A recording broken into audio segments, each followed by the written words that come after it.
Welcome to the Code with Reza channel. My name is Reza and I'm here to teach you Python. Today I want to show you how to develop RESTful APIs using Flask.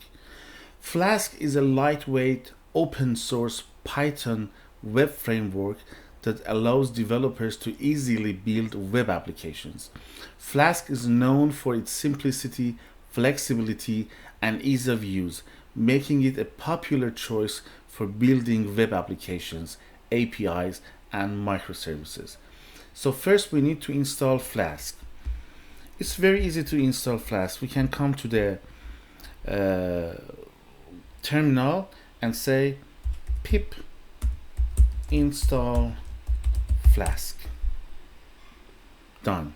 It installs Flask. For me, it's a little bit faster because I have already done that, but it simply does that. So let's go to the code and create the simplest form of the Flask application. I can say from Flask import Flask. The first Flask should be lowercase. It's a module name. Okay. Now we can say app. We need to create an app. App is a object of type Flask, and we pass the name of our current module, which is this name. This is the name of current module. So we pass this name into the Flask as parameter, and then we create our simplest API or endpoint with app.route this slash, and we create a function. We say, for example, hello world, and we return hello world. So basically, every time that we send a request to this URL, this function will be executed and it returns hello world. For running this application, we need to start our server. This is how we run our Flask app and server. So I will come here, I will clear the screen, I will say Flask app. The name of our app is main.py. So I will here say main, run debug in the debug mode. The reason that I'm saying debug, because I want to run the Flask server in the debug mode, so that when I change the code, I don't need to stop and start the server. It just understands the change and redeploys it to the server. So let's run it. Okay, so it is here on 127.0.0.0 on port 5000. Okay, so our app is now deployed there. How we can test it? We can test using browser, but I like more professional way of doing that. So how do I do that? I use curl, which is for Mac. So I will say curl http / localhost 5000. So by this we are calling the default path, and hello world should be executed. You can hear hello world, which is this hello world. We can also change it a little bit and make it a little bit more advanced and complex. For example, we can add another method, and in here we can say app.route, but this time we can accept a parameter, a value, or a variable as a name. I will show you how to use this one. So we can pass something to this URL, and then I will create a method for that. I'm saying hello. Now we can accept this name as parameter here, name, and then I will return hello and the name.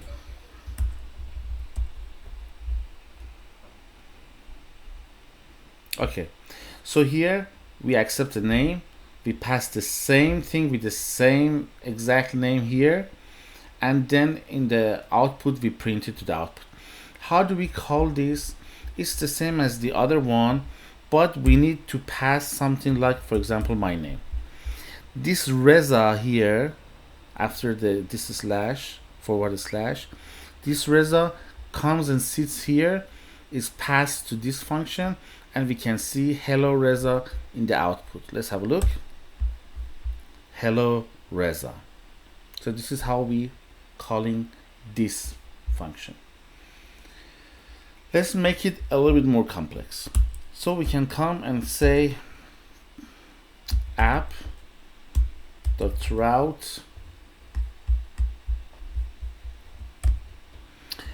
and we use a subpath here. So we can say goodbye is a subpath, and then this variable name. And we need to define a function, goodbye function. The name of the function is not important at all. We can choose any name that we want. Only this variable should match this variable. These two should match. But the name of the function is not important at all. So we return goodbye name. So how do we call it? We call it the same as this one, but we pass the subpath. And what is the subpath? Goodbye. So look at here, there is a goodbye, so it comes to here, to this goodbye, because there is a goodbye here. Now Reza comes into this name. So let's have a look. It should say goodbye Reza. Look at here, goodbye Reza, which comes from here. Now all of these are get endpoints. Now let's create a post endpoint. For creating a post endpoint, we can use app.post,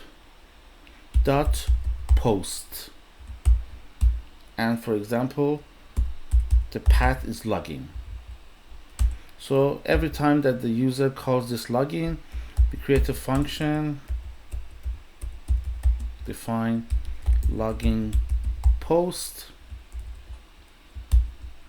and in here we say return login with post request. Okay, so how do we test it? It's interesting. We say curl, now we pass x post, which is a post request, HTTP, the rest is the same, localhost 5000, and what is this URL? This is login. So we will say here login. Look at here, login with post request, login with post request. We can also here, if you look at above, this is a get request.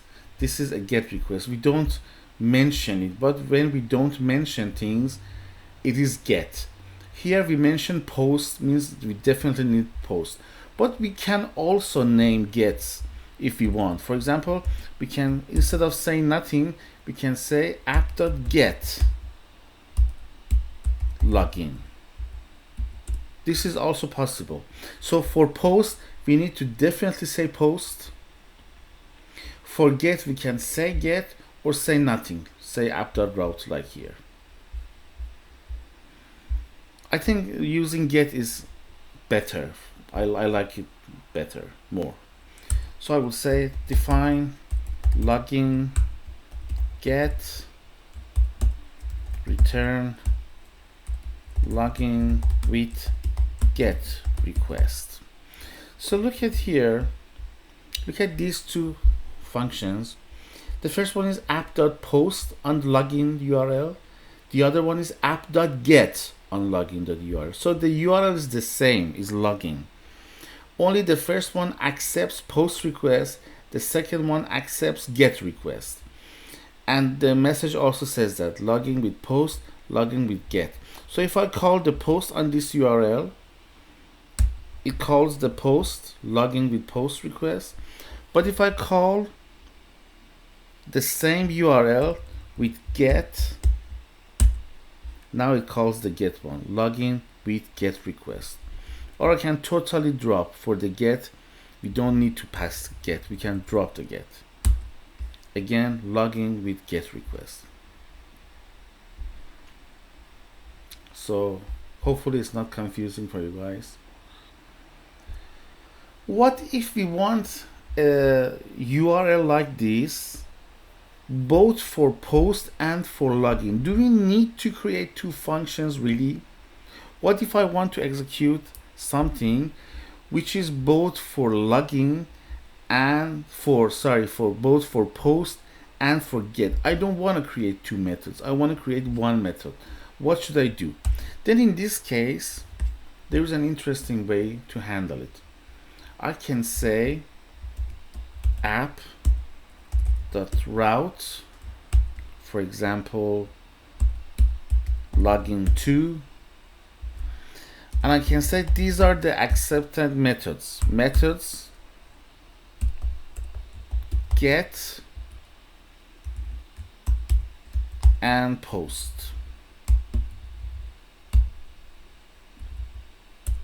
So instead of having two methods, one with post, one with get, if the URL is the same, I can create one method, use the URL, and I say these are the accepted methods for me, get and post. So in this case, I'll just create one function and I'll say return user logged in. The method is not important for me now. So how do I run it? I'll say curl, I want to run it as get. So I'll say HTTP, I don't need to pass any parameter here. So HTTP localhost 5000 and login to, this login to comes from here. So this is the get. We made it wrong. Okay. Look at here, user logged in.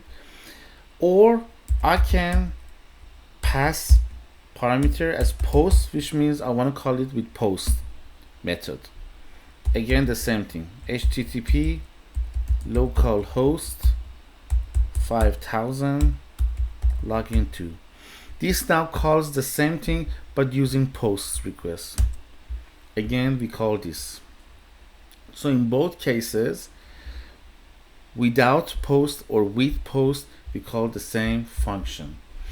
If you're finding this video helpful or interesting, it's a good time to subscribe to my channel to stay up to date with my latest contents. We are going to do lots of interesting things with this Python language.